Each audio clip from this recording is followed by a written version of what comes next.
Maintenant, c'est Fatia. Est avec vous, hein. La Belgique est avec nous. La Belgique est avec vous. J'ai oublié de le dire, de crier. Ouais. C'est bon, les 2 secondes sont Il y a le Canada, je crois qu'ils font une marche de manteau rouge au Canada. Au Canada, j'ai vu qu'il y avait une marche qui était faite. Voilà, Fatia. Ça marche.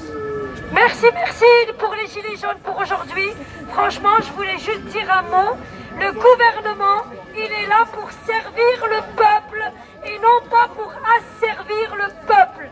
Comprenez-le bien, ils sont là pour votre service. Voilà, j'appuie bien sur le mot. Merci à tout le monde qui ont été là. Merci, merci. Merci à Fatia qui a très bien parlé, merci. Donc rendez-vous compte qu'en France, il y a des mamans qui se battent pour voir leurs enfants. On parle de la France, là on parle pays des droits de l'homme et de la femme, n'est-ce pas? Il y en a des mamans qui n'ont pas vu leurs enfants depuis plusieurs années. Mais il y a un papa qui s'est suicidé à Marseille parce que sa gamine, on lui avait pris il y a 2 ans, soi-disant, pour la protéger de ses parents. Il s'est pendu parce qu'il a découvert qu'elle était prostituée et qu'elle était retournée voir les gens qui la prostituaient alors qu'elle était normalement sous l'autorité de l'ASE.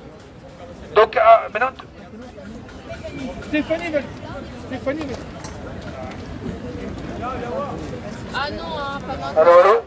Stéphanie va nous parler maintenant. Elle a gagné un livre. Attends, j'ai porté le truc là. Attends, je vends ça sur le bon coin. Ça, 15 € sur le bon coin, le bouquin 2 €. Je te donne la moitié, 40%, je garde l'autre moitié. Alors Stéphanie. On n'a rien entendu. Mais tu t'es pas dire Stéphanie. T'appuies sur le bouton si ça marche. 1, 2, 1, 2. Ah ouais, vous êtes là. Bonjour les Parisiens. Bon bah c'est Stéphanie, la maman de Darius. Alors, je suis là parce qu'on a été gentiment conviés par les Gilets jaunes parce qu'on nous a interdit notre manifestation anti-pédocriminalité. Dictature. Voilà, quand on parle de ce genre de sujet, on nous interdit. Donc on a les gentils Gilets jaunes qui nous ont invités à venir manifester avec eux. J'aimerais vraiment leur faire tous un gros bisou. Je leur ai pas... Il y en a la plupart, je ne connais même pas leur prénom. Mais ça me touche vraiment, c'est magnifique. Voilà, vous avez des petits gars, des petites nanas super sympas qui sont là et qui vous laissent la parole, le microphone s'il faut.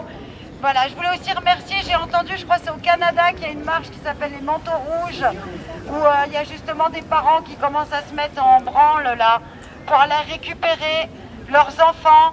On a aussi, comment elle s'appelle, Catherine Magère, une dame sur TikTok qui fait des appels réguliers à ce qu'on se rassemble par département sur les parkings, sur un grand parking entre parents et qu'on aille après, qu'on fasse le petit tour de foyer en foyer, aller rechercher nos enfants. Voilà, nos enfants sont séquestrés par une secte complètement délirante de nanas qui font que des faux rapports, des faux jugements pour entretenir leur business. Voilà. Donc ce sont effectivement vraiment des vilaines. Elles sont vraiment pas belles pour la plupart. Ça se voit, c'est devenu physique, hein, quasi.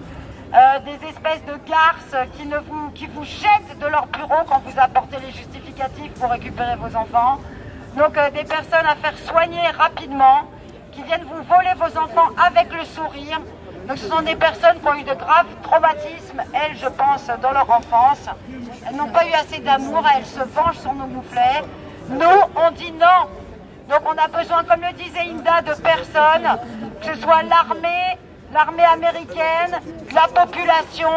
Moi je fais appel à tous les hommes qui sont, voilà, qui ont le gabarit. Et c'est pas pour aller se friter, hein. Nous on a été devant les foyers, à 5 mamans on les fait flipper. Hein, alors si on arrive à 40, 50, je vous dis on sort 2-3 mouflets et on fait jurisprudence. Donc s'il vous plaît, écoutez Inda, écoutez-moi, écoutons-nous, allons chercher nos enfants. C'est très grave ce qui se passe, les enfants d'Inda sont remis chez un père agresseur. On a aussi moi mon fils, je ne sais pas ce qui se passe sur mon fils, j'ai le luxe de ne pas savoir. Voilà ce qui se passe depuis 18 mois avec mon fils. Malonda, un fils de 5 ans, qui sont en train de cachetonner parce qu'il a été agressé sexuellement et ils ne veulent pas que l'enfant témoigne. Donc ils sont en train de l'assommer à coups de cacheton, là dans Paris 13e. Hein. Voilà, on a aussi Amina, qui a sa fille qui fait des fugues sur fugues pour pouvoir retourner chez sa mère. Et les flics, ils la ramènent où, la gamine? Eh ben au foyer, normal. Donc tout ça, on n'en peut plus. Et des cas comme ça, on est 200 000. Je ne vais pas vous citer les 200 000 cas là ce soir. Venez nous aider s'il vous plaît, merci. On a besoin de tout le monde. Ouais. C'est honteux. Merci Donc merci Stéphanie. Stéphanie. Je vous rappelle qu'il y a 15 000 filles qui sont confiées à l'ASE, donc mineurs qui sont prostituées. Mais ça c'est des vrais chiffres. Hein. Et si vous multipliez par 2, 30 000 mineurs en France prostitués. Alors comme elle a dit, c'est un plan global. Vous avez remarqué que tout le monde divorce. Inda tout à l'heure a dit on a besoin des hommes pour récupérer nos gamins. Mais ça c'est un plan voulu. Hein. Première règle, ne jamais sous-estimer un adversaire. Il ne faut jamais traiter Macron et tous les gens qui sont autour de lui de crétins. Tout ça c'est très très bien organisé. Les journaux sont dans le coup, les juges, les policiers à haut niveau. Bien entendu, les pauvres policiers qui nous accompagnaient cet après-midi ne sont pas pédophiles, mais c'est au niveau au-dessus. Plus vous montez dans la pyramide, plus vous trouvez les ordures. Tout ça, c'est des gens qui se tiennent les uns les autres. Je te tiens, tu me tiens par la barbichette. Toi, tu as fait un délit d'initié sur les actions du groupe Total. Toi, tu as violé une gamine. Toi, tu t'es fait élire avec des fonds de mafieux. Et vas-y que tous ces gens-là se connaissent. Et dès qu'il y a un mec honnête au milieu, il est retrouvé suicidé. Compliqué de hasard.